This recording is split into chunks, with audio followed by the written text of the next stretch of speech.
સાહેબ, શું કહેશો? ઉત્તરાયણ છે, પતંગ ચગાવવા કાર્યકરના ઘરે આવ્યા છો. ઉત્તરાયણ મકર સંક્રાંતિ અમારા સૌ માટે આજનો દિવસ ધાર્મિક રીત રિવાજો માટે ખૂબ જ આસ્થાનો દિવસ છે.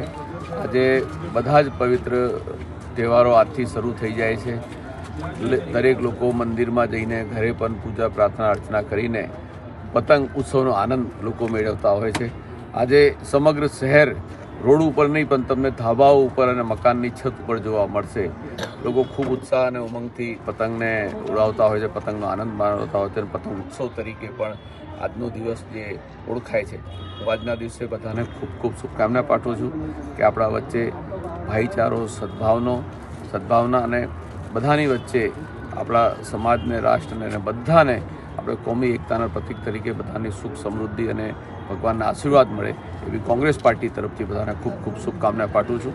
અને આજના પર્વની ખૂબ બધા ઉજવણી કરે, ઉત્સવ અને ઉમંગથી આ પર્વને ઉજવે એવી શુભેચ્છા પાઠવું. ગુજરાતમાં કોંગ્રેસનો પતંગ સદાય ઉપર અગ્રેસર રહે તે માટે શું કહેશો? કોંગ્રેસ એક વિચારધારા છે, કોંગ્રેસ એક આઈડિયોલોજી છે. કોંગ્રેસ આ દેશની આઝાદીની લડાઈમાં કોંગ્રેસ પાર્ટીની સ્થાપના થઈ. કોંગ્રેસ હંમેશા રાષ્ટ્ર માટે બલિદાનો આપ્યા છે.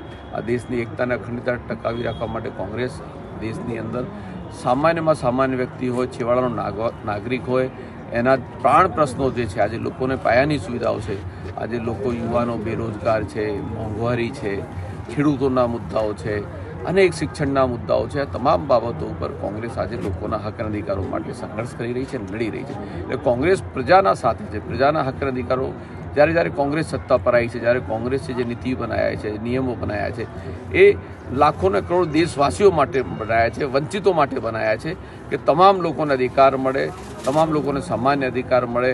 આજે રોજગાર ગેરંટી યોજના હોય, શિક્ષણનો અધિકાર હોય, લોકોને આરોગ્યનું સારવાર મળી રહે, આ બધી યોજનાઓ જે છે કોંગ્રેસ શાસનમાં આવી છે ને કોંગ્રેસ હંમેશા લોકોની પડખે છે ને પડખે રહેશે.